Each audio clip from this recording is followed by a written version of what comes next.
don't assume that just because you have an only child that they're not okay with being an only child. Now, when folks start getting into their business and asking when the next one coming, they just rude. That ain't none of your business. You want to keep having kids because you want to create a basketball team or because you have some people do these crazy things. Have always desired to have a big family. So what do you say to your second child that arrives in this world and you explain to them that the only reason you decided to conceive with them is to save the life or to help the life of their sibling? I judge. I judge. I judge. I'm I listen very and I human, don't judge. and that's why I'm judging. Because that's elective. This potentially can save the life And because that's a it doesn't feel problem. like that. It That's feels a like problem. I was your treatment for your first child, which was your first love. Where do we draw the line? We draw the line as to whether or not we're saving a life. If we're not saving a life, then And stop then what selecting happens your to the other embryos. embryos? Are we still judging the reason why people choose to have another child? Well, as technology advances, the ethical waters are murky, and we go deep into the science of the modern day family. You're not going to believe some of the reasons that come up in this discussion. We thank you so much for joining us, and don't forget to do it. Click subscribe. So, at some point, everyone has this conversation once they've had their first child. And a matter of fact, typically people start asking them, when is the next one coming? When are you going to have the second child? The question is, what should be the decision making when it comes to having that second child? Is it okay to have a second child just simply to keep the first child company? Is that fair to both children? And what does that actually say? So today we're going to talk about what should be an acceptable reason to have a second child. Is there an acceptable reason? Are we listening and judging? I thought we listen and we don't judge. Well, today, today we had to bring the one, the only Dr. Trisa back on the couch. Hey, Dr. Trisa, Hey, how are you good to be doing? back on the couch. And can I say, if we're going to have this topic, not only do you bring the facts, as everyone knows, she be dropping those bombs like boom, but also you are a mom, which we don't always talk about your motherhood. We talk about your professionalism. We don't always tap into your motherhood. So today we're going to tap into your motherhood. Welcome Why, back. thank you, thank you, thank you so kindly. So, what some of our followers may not know that you have a wonderful young man as your first child. I say first. I don't know. Maybe I'm second. But you are a I mom accept the of an wording. only child. Yes, yes. So, what is that experience like? As the parent of an only child, it can be hard sometimes. And it can be hard from my perspective, but I don't think it's the same way for everybody. And because we can't make the assumption that every child is the same, we can't make the assumption that every parent is the same. And so how they deal with things are different.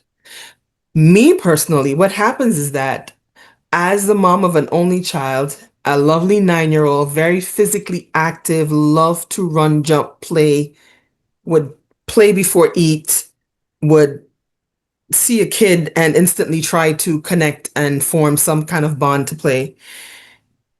It can be draining simply because I spend a lot of my time trying to find opportunities for him to engage. Not that he doesn't like us, but he really would prefer to play with another child than he would to play with Mm. his parents. Sometimes we don't play as much with him as we should, and that's a fact. But for me, it becomes very hard because my only child really desires to be a sibling. Oh, that's interesting. So Really, has he really has he desires. requested? Because there are some kids Since who the do age of request. 3, he has Oh, avidly asked for a little sister. specific with the gender. Very specific. Oh, wow. And so when he makes those requests or when he made that request initially, Mhm. how did you respond? Um, I said, He's "Oh, 3. yes, that would be lovely." Let's Uh-huh. pray and ask God for another sibling. Let's pray and I ask love it. God for. I love it. Pass the buck to the one, the only, the maker, the creator. And in a full moment of transparency, it's not that we didn't try. Mm-hmm, It mm-hmm, didn't happen, mm-hmm. and time Which keeps going happens. on, and it hasn't happened, and we haven't like pushed the matter. And I make the joke all the time. Anybody who gets the personal story of him and me and whatever else, I would tell them I still don't know how he happened, right? Because it wasn't happening for a while. Uh-huh, Birds and uh-huh. bees my behind, but I really cannot tell you when that happened. All I knew is that I looked and I checked and I realized, oh, it's been a couple weeks now. I didn't see my and all of a sudden it was like, oh yeah, you're pregnant. And I'm You're like, wait, wait, how that cool. happen? I mean, I I know don't how it believe you. happened, but how that happened? I don't believe y'all. I won't believe you until I hear a heartbeat. Like you'll tell me, oh yeah, HCG is moving on. I'm not gonna believe you until I hear a heartbeat. I heard the That's heartbeat and I was funny. like, okay, I am pregnant. So the second just did not happen. So my experience is that my kid really, really, really wants to have a sibling and doesn't have a sibling, and it's heartbreaking for me. If Mm-hmm. I could have, if I could snap my fingers and do what, he'd have had three more. You understand? Mm-hmm. Mm-hmm. I have always desired to have a big family. Um, and Really? here it is. I have one. It is what it is. And I don't It know if is what it I is. don't know what it is, but I am Mm-hmm. grateful that I have him. I'm grateful that he is here. I am grateful that I have the He's opportunity to even give wonderful. him that chance to Mm-hmm. spend time with other kids and be around here and be around that and experience some of these things. So do you think he's lacking as an only child? Do you think he's lacking in anything? Not in things like socialization or any of that. Like he's had Because to that's one of learn the how things that to, comes up often is, we're going to have a second child because we want the first child not to be lonely. And we're going to dissect that a little bit also because how can you tell if a child is lonely? Like it's one thing where a child may be asking for another sibling, but that right. doesn't necessarily mean that he's lonely per se, Right, right. In right? this case, my kid is, but my kid is also very high entertainment need. Like he Mm-hmm. needs to have you face to face with him and engaging, even if it is that he's playing a game on the iPad, he wants you watching him play the game. That's my child. But there are other Mm-hmm. kids who would tell their parents straight up, no, I don't want a sibling. No, I don't want to Mm-hmm. like that's not that that's that they're not that kind of child. So I think it gets really, really hard when we think about it and we think about it as the child individually. If we're looking at our impression on the situation, it may be a different thing for that child. Mm-hmm. And I want to actually back it up a bit because we're talking about having a second child based on The conversations need. after having a Uh-huh. first child. But in Right. general, if you are in a committed relationship and Mm-hmm. one of the things that you look to find out is, hey, do you want to have children? And if so, how many? Right. There's some people who are going to say, yeah, I'd like to have two or three children. And after the first one, oh no, we're not doing that again. Or it can be the other way around. Oh, I only want to have one, or I don't want to have any. And then they have one. It's like, I can't just help myself. I want more. So there's a Mm-hmm. lot of that nuance and a lot of that relationship and a lot of that stuff that has to kind of come up. So the thought is, it's not, in my mind, the thought is not to have a child for the first one, but is this how we planned for our family to be?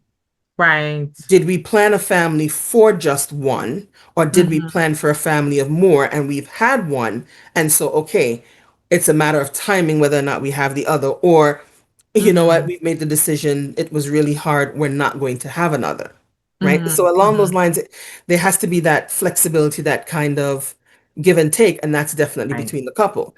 Now, Mm-hmm. when folks start getting into their business and asking when the next one coming, they just rude. That ain't none of your business. Which they do all the Step time. out. They do.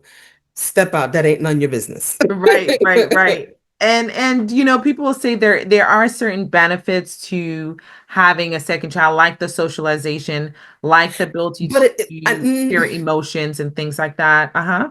I'm going to stop you on the socialization part. It's the Uh-huh. assumption then that lonely children, single children or only children Uh-huh. don't know how to interact with other children. But that doesn't have to be the case. Like, Mm-hmm. that depends on how you as a parent socializes them. Right. If Right. you are only letting them go to school and come home and they're staying behind closed doors and they never spend time with other children besides in school, and in school Mm-hmm. they're being taught that they have to keep their hands to themselves, they can't talk to anybody, then yes, you're raising the children that are very removed or whatever. Mm-hmm. But if Mm-hmm. you're having a child that is engaging with other people around, when I'm with my child and we go Mm-hmm. somewhere and he sees another child, Mm-hmm. most times he will look at the kid and wave at them or say hello, Mm-hmm. right? Mm-hmm. And there's some kids that would look him up and down and like walk off, Oh, never respond back. And there are other okay. little kids that will give him a timid hi back, and there are other little Uh-huh. kids that will kind of hide around the parent or something else. And it Uh-huh. tells me a lot about how those kids are socialized. Some of them are Yeah. not only children, Right. but they're Like taught you to can look act kind down. of only child in It's not an only child thing. So right. the socialization part of it is not so much. Like even if you think about the sharing aspect of things, so they have to learn how to share things. Right. That's not the Conflict only resolution. that's not the only thing. You get this Mm-hmm. in school. You have to get this with your friends. You have to get this with the other people you interact with. You may have to get this with other family members. Mm-hmm. So I Mm-hmm. don't think it's stuck to just the only child in terms of the socialization. But I Mm-hmm. do say that it then becomes a lesson in almost like patience and it's definitely a guidance thing for the kid to understand that Mm-hmm. you may literally have to um, entertain yourself at some point in time, Mm-hmm. right? Mm-hmm. Yeah. Um, I'm sure multiple children will have that kind of need or opportunity as well, but they get a little bit more of that. Like you're gonna have to entertain yourself at this point in time because no, you can't go to Johnny's house. No, you can't go Mm-hmm. to Tom's house. You Mm-hmm. have to be here, right? Right. We're not going to everybody else's house all day long. If they had a sibling, it would be, no, you two go and deal with that over there, right? Like y'all Right. two have to And entertain sometimes yourself. even as siblings, people still find their time to themselves Right. and sometimes kids in large families struggle with the fact that they can't Right. find time for themselves. Guys, we have something to show you guys. Look, look.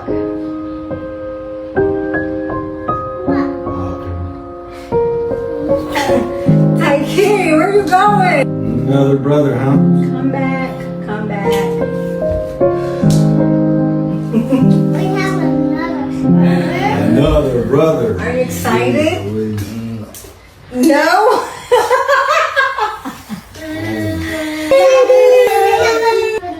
Right, right. Yeah. So that's what I think becomes a bit more of a thing for if it's an only child. Um, Mm-hmm. but barring the fact that there might be the decision before as to how many you want, Mm-hmm. or whatever the case may be, how would that child feel knowing that Yeah, they how were would brought into this knowing world to that you were keep born into this this world as a supplement, literally, for your sibling, right? as an I emotional supplement. I cannot imagine that feels great. Right. But then I also think about it this way. If they were the first child, Mm-hmm. right? Like, what happens if it was switched and they happened to come first? Like, would they have felt happy having somebody else come along for them? Like, are they able to put themselves in their sibling shoes? Are they, as the sibling, able to put themselves in their shoes? Are they able Mm-hmm. to have that and understand, you know what, we're here for each other? I mean, I listen, don't come for me, y'all, but I personally think that people who, and I may be judging a little bit, but I think sometimes some parents who desire to have another child for the sake of their first child have their own unresolved emotional issues. And they're trying to express those desires in their own family planning for their kids. So perhaps they were the only child and they didn't like the experience. And now they think the resolve to that experience is to have multiple kids. Perhaps they were of a family of multiple kids and they felt that there is some value in being multiple kids, in having multiple kids. And so they desire to they desire to have that, right? You said 12 children. You guys. Yay! Yay! Mommy, Mom, you're pregnant! Yay! You're pregnant! Mom, I knew it! Mom, you're pregnant! No, Mom, no! Mom, you're gonna have children. Wait, no! I don't know what I'm gonna have, but yes, I'm pregnant. Mom! Give me it.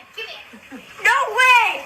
You're pregnant! Yes, I needed to get it out. I saw your stomach on that. Mom! And some of y'all will watch that video and be like, who cares? Who cares? She can have as many kids as she wants. No matter how many kids she has, doesn't mean you can't be a good parent. You cannot be a good parent with 12 children.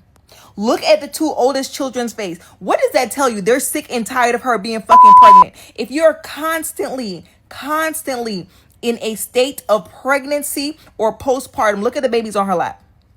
Look at the babies on her lap. She just last year, 2024, February, she had another pregnancy announcement and the daughter had the exact same face. The daughter was tired of her shit then, and then she went and turned around and got pregnant. As a parent, if you do not care enough about your children to care about the household that you are creating for them, they're sick of having more fucking siblings. Because it could mean a few things, right? It could mean a few things. One, they do not feel as though they're getting enough attention, love, and affection, which I would think is extremely valid considering there's 11 kids. But I will say, I'm someone who was raised for significant portions of my life as an only child. Plot twist. And so and so I will definitely say I was one of those kids who was very content with being the only child. I did not ask for no sibling. If you brought a sibling, fine. If you didn't, I didn't care one way or the other.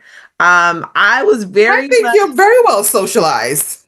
I love to socialize. I don't know, but when I'm done, I'm closing that door and I'm in my room by myself and I'm good. Right? And so for me, living the ambivert life, ambivert, however you pronounce it, because I've heard several. But if you're living the ambivert life, sometimes you're kind of like one of those people who can figure out how to socialize when you're outdoors and in certain settings like school or work or whatever the case may be. And then you also value that alone time by yourself. So I was one of those kids who was great in creating, and it's something to be said for being pushed in a way based on your circumstances to be creative and entertaining. And I think it stimulates a certain part of your brain. And I need the psychologist to let me know, is there any evidence that only kids are either more likely to explore their creativity? Because I will definitely say for me, it allowed me to explore my creativity. It allowed me to, and that creativity can be passive, where I'm just reading books and just stretching my imagination, or it can be active, where I'm playing with my Cabbage Patch doll. Y'all remember the Cabbage Patch dolls? Yeah, I got a Cabbage Patch doll. Where you're playing with your dolls and you're creating stories in your mind with your toys, or you're just doing something that's analytical and you just like that part of your brain. So for me, I didn't ask for no siblings. I love my siblings, but I didn't ask for no siblings. I didn't. They just showed up. I'm like, okay, right. But I enjoyed the company of my parents, and I enjoyed the company of not having my parents around and being in the room by myself. I was just always that person that enjoyed my own company. And I know that everyone's not built that way and not structured that way and have different emotional needs. But I would definitely say, if I can take away any lesson from my own personal experience, is that don't assume that just because you have an only child that they're not okay with being an only child. Right. It really depends on the kid. It depends on the kid. And this is where having conversations with your kid comes in. And like, even going to that, like you said, my kid has been asking since he's been 3. As a matter of fact, by the time he was in kindergarten, preschool to kindergarten, he had already made up a sibling, an older sister that had a motorbike and lived on the beach. Like, Very, yes, very much. I mean, he had me looking at my husband like, did you forget to tell me something? 'Cause I don't know. Because I know it ain't me. He's very, very sure. He had a very strong imagination of that. That's what he desired. And It I builds mean, your imagination. I mean, this may be a future writer, it may be a future script writer, maybe a future filmmaker. I'm just saying, I really yeah. think it builds And creativity. and I mean, I listened to him ask me questions about my siblings and my family, and you could see his longing, and it hurts my heart.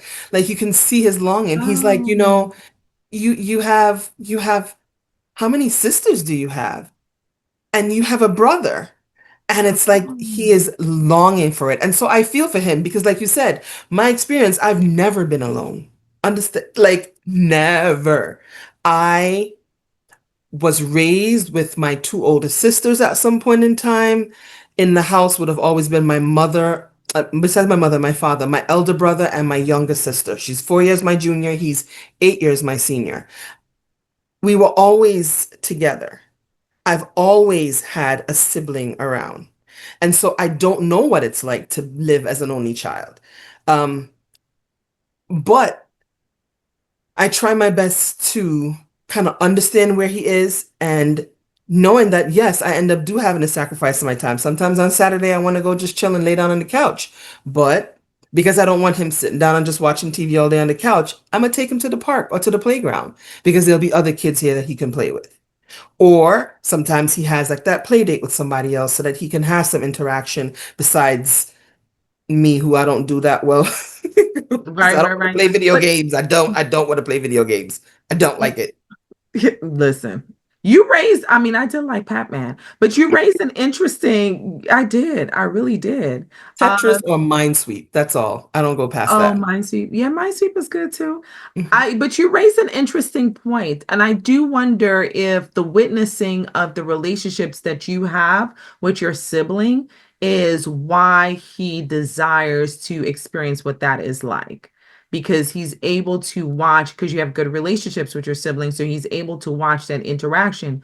And even though, let's see, I was too young when I was with my dad. My memories are with my mom, and I Mhm. don't really remember witnessing that type of interaction. I mean, our Mm. family's a little atypical in the layers, but I don't remember witnessing that type of interaction. Now, we'll say I spent a lot of my earlier years with my cousins, Mhm. who are like some of my favorite people in the world. Right. And so for me, I felt like I had some Siblings. siblings Yeah, yeah.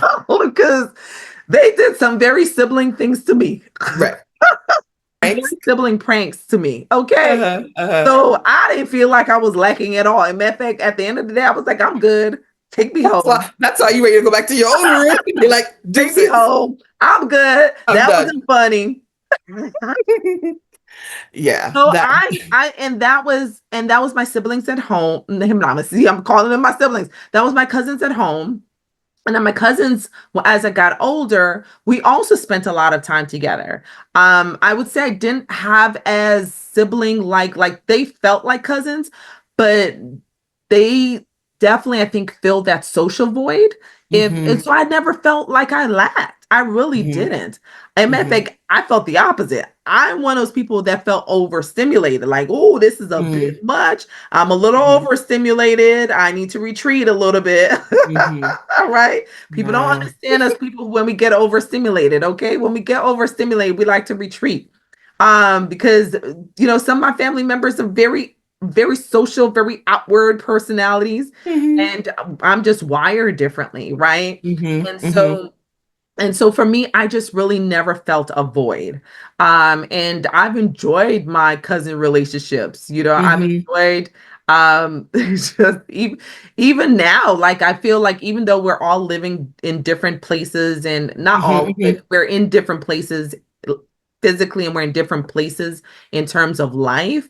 Mm-hmm. Like those early bonds for me are still there. And so I can still joke around with them. We matter of fact saying the same jokes I've been saying for decades, and somehow they still seem applicable. And so for me, I just never felt that void. And as I got older, I've had great girlfriend relationships. Mm-hmm. And Mm-hmm. so I just never really felt that void. And of course, as I got older, I also acquired siblings. Mm-hmm. And so I've never felt a lacking, but I really do wonder if I was in a setting like your son where I'm actively witnessing another generation that is showing me the interaction of siblings, Mm-hmm. if I may If it would, respond a little bit different like that. and the thing is, with your only child living, you had access to cousins. He Hmm. did not. Crazy cousins. He did not. And I think that was the major thing. Oh.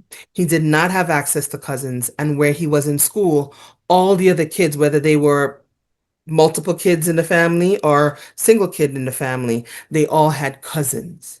They all had a solid base Oh, around them, right? So on that a may be weekend, something. that is something. On a weekend, they had that to be able to play with. They had that to be able to do. He didn't have that.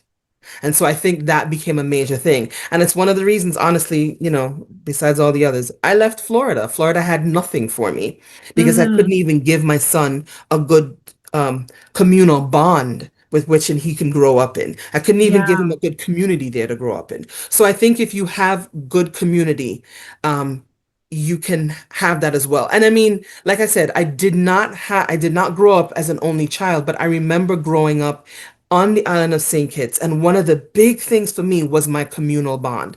Like I had a close community within my church. These are people that are still like siblings to me right now. Like if you ask me, I have a brother and a sister in St. Kitts. Ain't nobody by blood, but I do. Like if I have Hmm. to consider of anything else, these are people that I'm also considering, right? Hmm. Because that was like the community and the communal things. He wasn't getting that there. It looks a Oh. little different because they don't look like us, but he has a great Hmm. community here. I mean, when I mean Hmm. they really don't look like us. But he has a great community here. Kids who love and Uh-huh. enjoy his company, they seek him out, he seeks them out. As parents, we get them together frequently, and he has a community. He still does ask for a sibling, but it's not as frequent as it was before. And he doesn't, he tries to guilt trip. Let's not front. Uh-huh. Uh-huh. But He's a there's a kid. little less of that Mm-hmm. longing type of feeling Mm-hmm. that's going Mm-hmm. on That because he yearning has for something it. else to kind of take up that. So I consider that to be one of the things too that happens. And then because of the proximity to Mm-hmm. where more of our family is in New York City or more of our Uh-huh. chosen family is, he gets a lot more interaction with people. And so I think that fills his cup a little bit more. So Yeah. I can definitely see that. And I know that those relationships were really important to me because they're some of my earliest memories that have memories, right, stayed. Like I right, have specific memories right, of playing with my cousins when I was much younger that right, have stayed with me as clear as day. So right. I know that they were strong, important memories for me. And the Core cousins on building both sides memories. Hmm. that I grew up with that they're just such beautiful memories, things that make Hmm. me laugh to this day. So Hmm. you're right. I do think that having a community, and especially if that community is built with flesh and blood, as in cousins, I think that can fill the void of someone who may be growing up experiencing an only child experience. Because you can have an only child experience and not necessarily be an only child for a variety Right, of reasons. right. But sometimes, Dr. Trissa, it's not as clear cut. At a New Jersey hospital, a boy who suffered from sickle cell disease is finally free from it. And wait till you hear how he was cured. Yeah, and now he's trying to help other patients get life-changing treatments as well. News 4's Ida Siegel explains how. Are you Toby? Toby Okunsende is a healthy 6-year-old boy, but that is a recent phenomenon. Toby was born with sickle cell disease and spent much of his young life in and out of doctors' offices, a painful period of life he was not fond of. What does it feel like to have to go to the doctor all the time? Feels like it's never gonna end. But it did end. This newly minted first grader is cured. That's right. Sickle cell is no longer a chronic illness that has to be endured. It's curable. Tonight, Toby joined 80 other kids and young adults celebrating their new healthy lives as cured sickle cell patients at Hackensack Meridian Children's Hospital, reuniting with the doctors that made it possible. The kids we're seeing tonight were cured with bone marrow transplant. They had a matched sibling donor. Toby got a bone marrow transplant from his little brother, Kwasi. The day after his first birthday, he was in the hospital for a bone marrow extraction, harvesting to prepare for the transplant. Toby's parents were able to conceive his little brother in vitro, where doctors could make sure that he was a bone marrow match for Toby. What if you have the scenario where you have a child that's chronically and critically ill, for example, may have a genetic disorder like sickle cell that runs rampant in the Black ethnic community and certain other communities like South Asian communities, Mediterranean communities.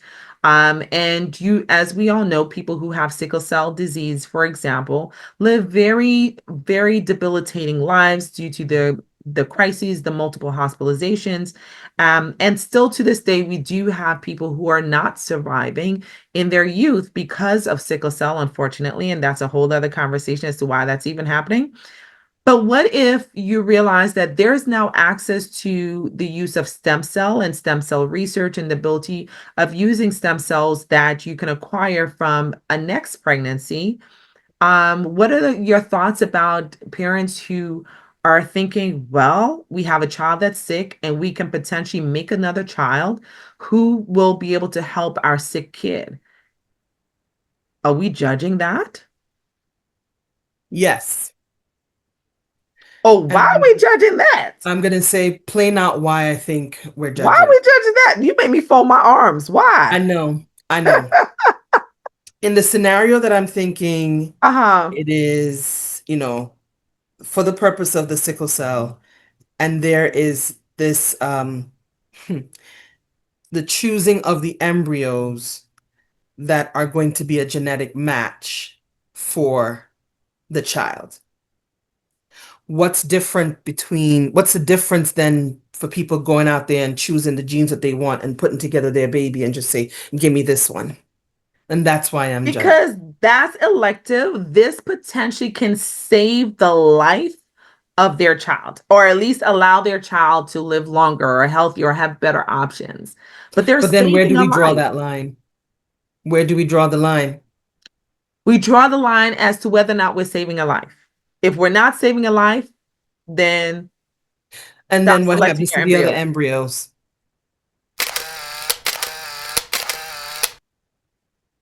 I mean, it's not a perfect world. It's not. And these are not perfect decisions. IVF gives you the opportunity to have children when you're having a hard time.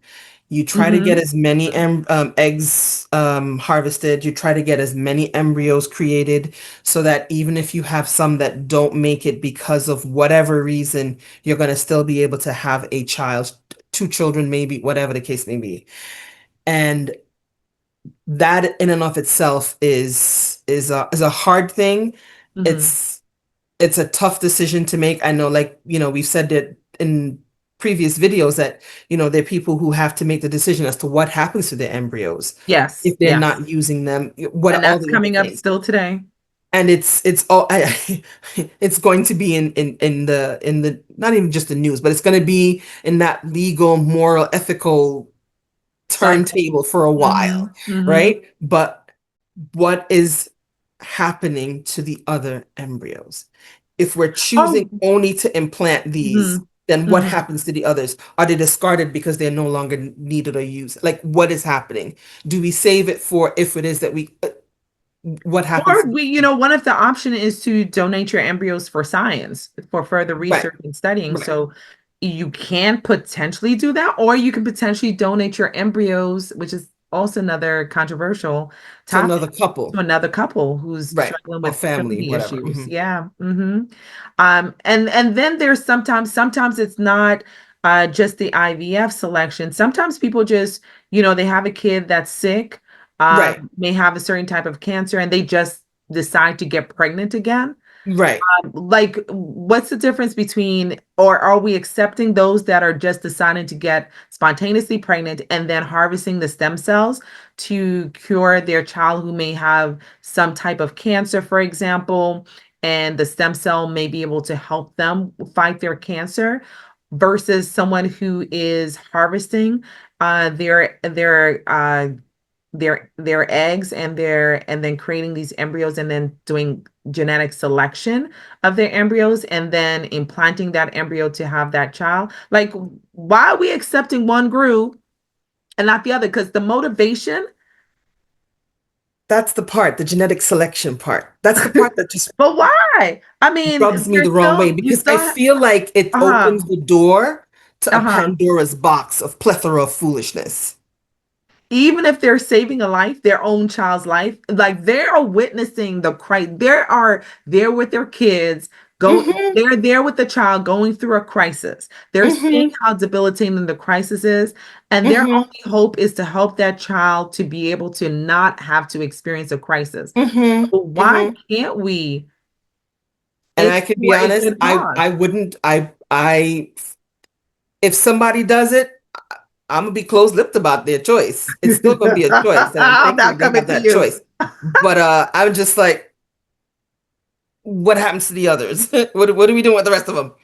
But what Because about the person? I mean, you still have the other couple who is intentionally having another child. So what do you say to your second child that arrives in this world hmm and hmm you explain to them that the only reason you decided to conceive with them is to hmm save the life or to help the life of their sibling? Like, is that child supposed to feel like you truly desire to have me? No, and Because that's a it doesn't feel problem. like that. It That's feels a like problem. I was your treatment for your first child, which was your first love.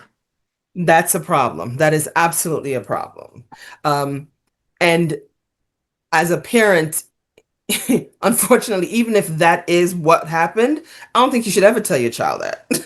Like that's not reasonable. That's not right. They're gonna find out. That's not right. That's not right. So you should just say, well, we I really love wanted you. a You're second here, child, and and I'm it just so thankful that you're happened. here. Right. I love you. I'm thankful that you're here. Because you are here, yes, you were also able to help your brother, but I love you and I'm thankful that you are here. And Hmm. I mean, I guess I don't know how they would treat the kids if they would be all doting on this one and, not so. Yeah, I think it creates a weird dynamic. It does.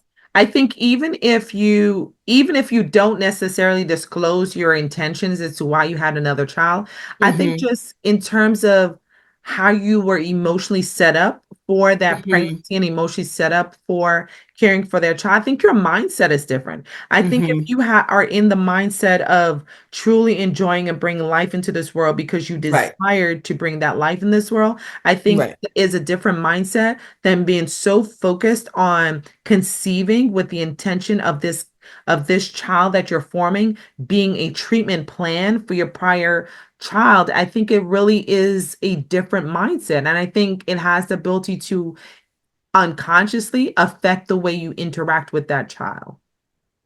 I can agree with that. Like, I feel like and that's what I was saying. Like, are you going to Hmm. treasure this child? Oh, but because they're sick. Oh, because are you going to treasure this one, dote on them, and barely do for the other? And Barely. people do that anyway. Even when they don't have those dynamics, and if they have a sick child, sometimes Mm-hmm. it's challenging. Mm-hmm. Sometimes they are giving a lot of attention to the child that's sick, and it seems reasonable to. And then unknowingly, unconsciously, unintentionally are not really giving the same attention to the other kid or kids. Mm-hmm. Mm-hmm.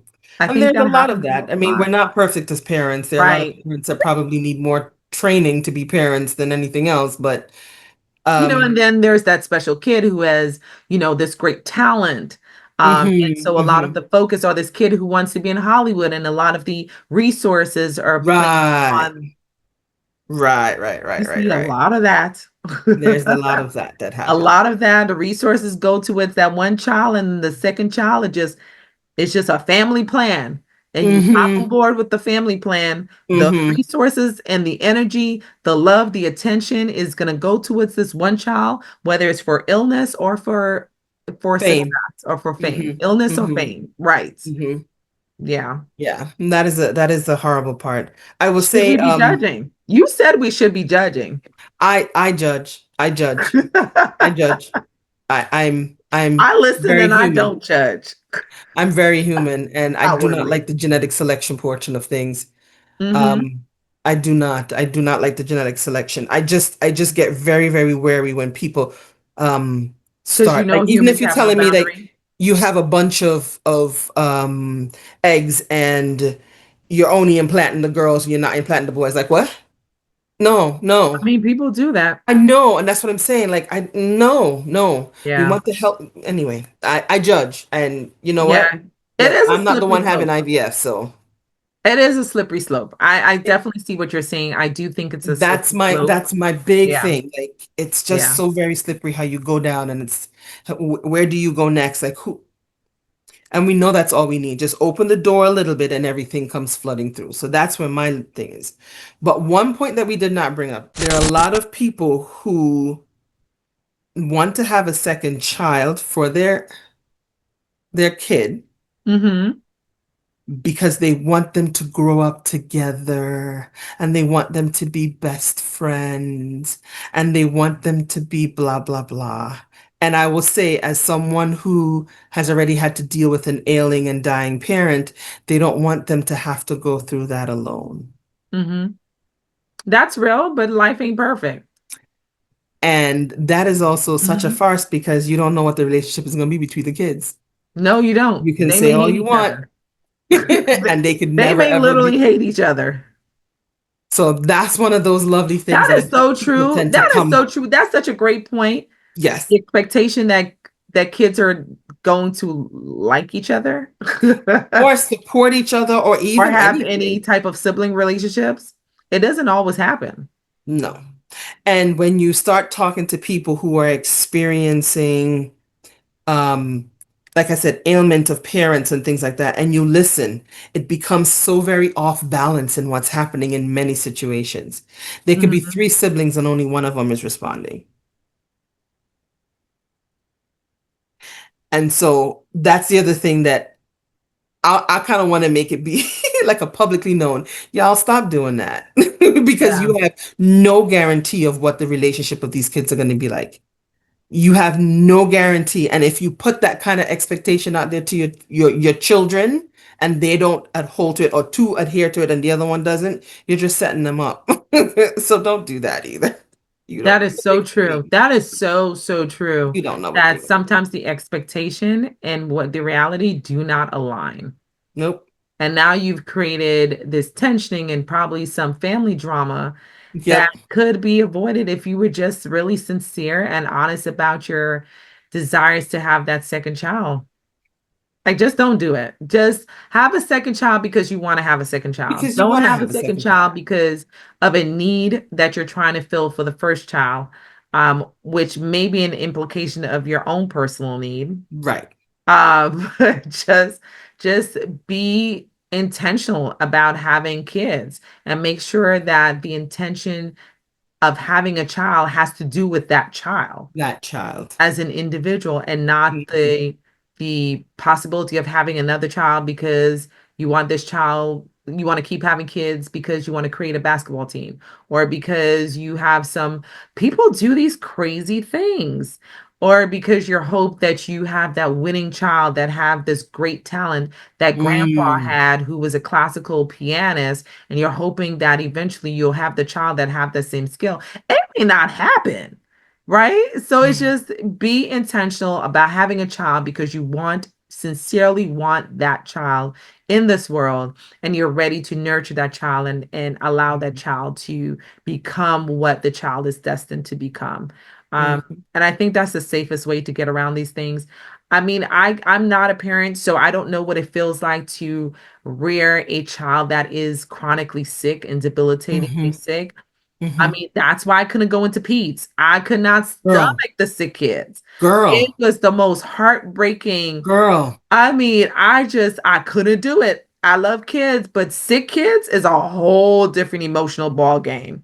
Shout out to all the hemoncs that take care of those sickest kids and the All of them. rheumatologists that take care of the, listen, All of them. my hat's off. All you clinical staff that are primarily focused on caring for children, whether Yeah. you're a physician, your nurse, your Yep. PT, or whatever. Yep. Shout outs to y'all because I can't do it. I I was not made cannot. for that. No. And so I can extrapolate even from that like miniature experience that it probably is extremely hard to have a child that is chronically ill, and Mhm. especially when you know scientifically that there are opportunities to utilize another child's cells. um yeah, I can see how that would be tempting. But how Yes. about we just push science to come up with other alternative treatments that actually work, that doesn't require the birthing of another child? Because maybe the whole Sacrificing of another scientific child. push has ulterior motives to begin with, as to why there aren't other options where people can treat these conditions without having to birth another child. Maybe that's where we should focus our energy. Anyway, Agreed. let us know what your recommendations are. Do you have an idea of how parents who may be dealing with a sick child can actually address that issue? Or perhaps you may agree with what some parents are having to do currently, having to have that second child or that third child in the hopes of saving the other child's life. Do you agree with that? We want to know what your thoughts are. Perhaps you are the change maker and you have that magical, powerful idea, that innovative idea that is going to help us not have to even make those decisions and choices. And like Dr. Trissa said, what happens to the other embryos? You let us know. What do you think should happen to the other embryos? Should parents be held liable for bringing forth those additional embryos, which some people view as life? That's a whole other conversation, law. Y'all, we're not even going to touch it with a 10-foot pole. But what we are going to touch is your life with another episode. So we hope that you see us then. Dr. Trissa, how can they follow you? On Instagram at trisajob.dpt. Awesome. And I am Dr. T, the hand behind the handle of Healthy Bump Club right here on YouTube and healthybump.club on Instagram. We thank you guys for joining us. And as always, leave a comment. And we hope to see you guys when the next episode.